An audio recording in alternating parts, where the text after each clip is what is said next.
To understand the gap between rhetoric and reality, let's zoom in on a specific state, Colorado. If you listen to the national propaganda, you'd think Colorado is a sanctuary state, handing out gold-plated insurance cards at the border. The truth, as is often the case, is far more limited and far less scandalous. Yes, Colorado is one of a small number of states that uses its own money, not federal dollars, to offer some health coverage to certain immigrants. But the key words here are some, certain, and its own money. This is not an open invitation for every undocumented person to get free healthcare for life. The programs are incredibly specific and narrowly targeted. So who actually gets coverage in Colorado?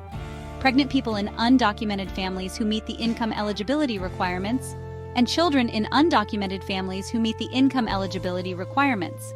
This policy recognizes a simple, compassionate, and fiscally smart reality.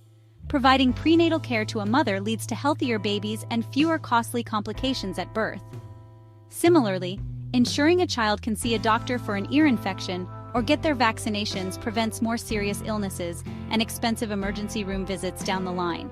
Notice who isn't on that list: the vast majority of undocumented adults.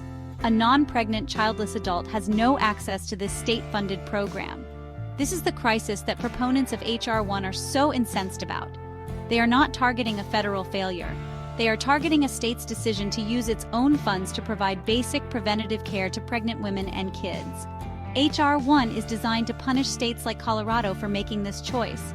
The bill threatens to withhold federal funding from states that dare to step up where the federal government has stepped back.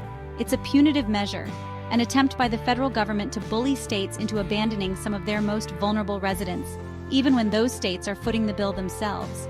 The political propaganda deliberately ignores these crucial details. It erases the distinction between federal and state funding. It erases the distinction between a child getting an asthma inhaler and an entire population receiving unlimited benefits. The narrative requires a villain, and the reality in Colorado just doesn't provide one. It provides a story of pragmatic, targeted public health policy aimed at mothers and children. But that story doesn't sell fear. It doesn't justify gutting a national program. So, the truth is twisted, the details are omitted, and a responsible state-level decision is rebranded as a national security threat.